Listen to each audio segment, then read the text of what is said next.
Sedetik kemudian dia menangis sesenggukan, aku putus dengan tunanganku Rum.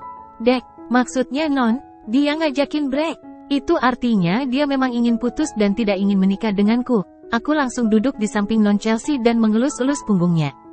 Selama ini jika dia ada masalah lalu menangis, maka aku selalu seperti itu untuk membuatnya nyaman. Memang sih para pengunjung yang lain melihat ke arah kami, tapi mau apa dikata. Non Chelsea tetap menangis dan tidak peduli.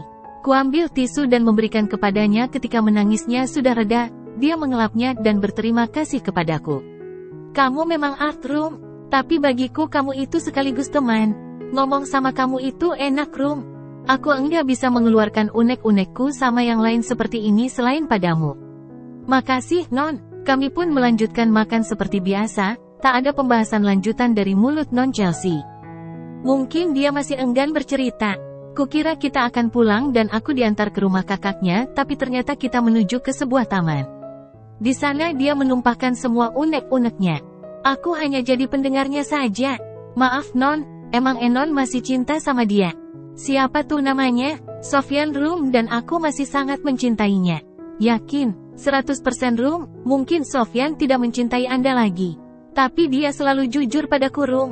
Seperti tadi katanya dia masih cinta sama aku tapi hatinya sudah diisi wanita lain, makanya break untuk menata hati. Oh, kalau boleh tahu, adakah permintaan dia sebelumnya? Entahlah tapi biasanya lelaki menjauh karena permintaannya tidak kita ikuti. Non Chelsea menunduk, Non, adakah? Dia mengangguk. Dia menginginkanku memakai jilbab tapi aku belum siap Rum.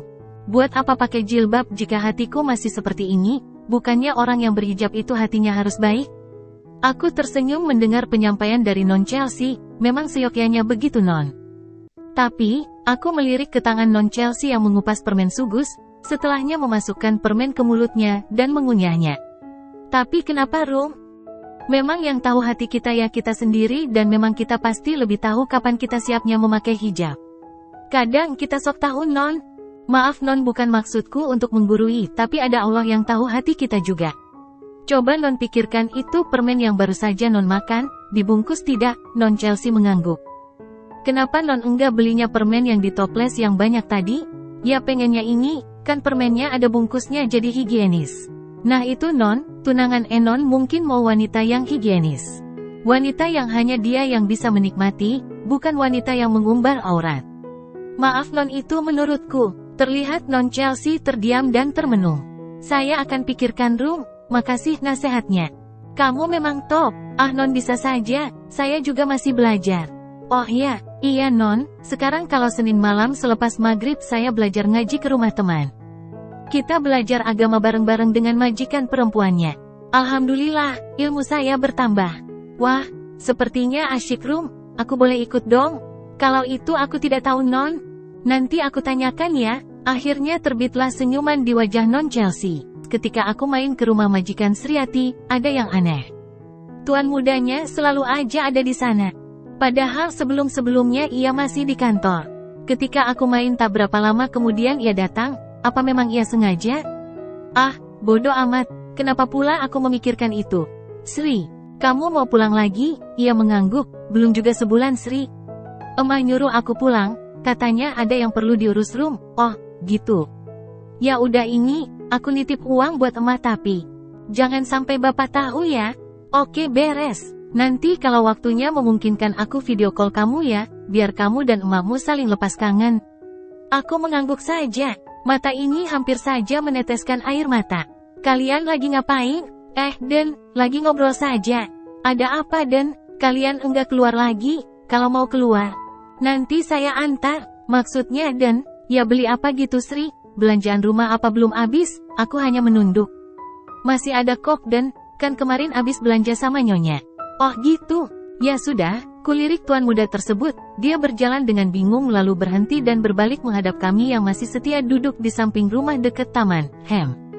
Apa kalian pengen beli apa gitu? Bakso kali, Aden mau traktir kami. Laki-laki itu mengangguk. Asyik, beneran Den? Sekali lagi dia mengangguk.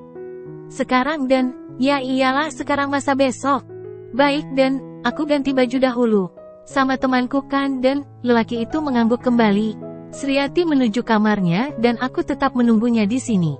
Nama kamu siapa? Maaf, nanya saya. Iyalah, kan cuma ada kamu seorang. Oh saya Ningrum, panggilannya Arum, Den. Kok manggilnya Den sih? Kan iya Den, soalnya Aden kan majikannya Sri temanku. Emang kenapa Den? Dia tampak mikir. Enggak sih, ya sudah enggak apa-apa tapi kalau bisa panggil nama saja. Namaku Sofyan. Sofyan, aku pernah dengar tapi di mana? Aku mengingat-ingatnya, dahiku berkerut. Masih saja aku tidak bisa mengingatnya. Ada apa Mbak? Enggak ada apa-apa kok. Panggil saya Arum saja Den, lebih enak didengar. Dia manggut-manggut. Bersamaan itu datanglah Sri yang sudah berubah penampilan. Kita berdua menunggu dan Sofyan mengeluarkan mobil dan akhirnya kita bertiga menuju kedai bakso yang terkenal dan ramai dikunjungi pelanggan. Selama menikmati makan bakso aku hanya diam, sesekali menjawab pertanyaan dan Sofyan. Sri yang lebih banyak bercakap-cakap dengannya. Aku jadi teringat dengan Non Chelsea, dia dekat denganku. Apakah mungkin kedekatan Sri dan Sofyan seperti kedekatanku dengan Non Chelsea? Ya mungkin saja, Non Chelsea, Sofyan. Oh, aku baru ingat tunangan Non Chelsea yang baru saja putuskan namanya Sofyan, apakah dia? Mungkinkah? Tapi sepanjang bersama dari tadi dia terlihat baik enggak mungkin jika dia tunangan Non Chelsea. Nama Sofyan kan banyak, kebetulan saja majikan Sri namanya sama dengan tunangan Non Chelsea. Rum, Sri menyenggolku, aku terkejut. Ada apa Sri? Itu Den Sofyan nanya. Kamu melamun saja dari tadi? Oh maaf Den, aku menahan malu. Kamu satu kampung sama Sri? Aku mengangguk. Tetanggaan? Tidak Den, kata Sri. Kamu bagian masak juga? Aku mengangguk. Wah. Jadi ingin mencicipi masakanmu? Ah, biasa saja Den, Sri juga pintar masaknya. Kami bertiga langsung pulang, tadinya Den Sofyan mengajak ke tempat lain. Tapi aku tidak mau berlama-lama di luar karena tadi pamitnya ke Nyonya Esti hanya 2 jam. Sebelum aku pulang Sri berbisik, Dan Sofyan orangnya baik. Dia tidak membeda-bedakan status sosial seseorang. Makanya aku senang dan hormat padanya, aku tersenyum ke Sriati dan mengangguk. Dalam perjalanan aku membayangkan enaknya jika bisa menikmati makan bakso bersama keluarga. Tadi di pojokan ada pengunjung sekeluarga, ayah, ibu, dan kedua anaknya. Mereka terlihat bahagia.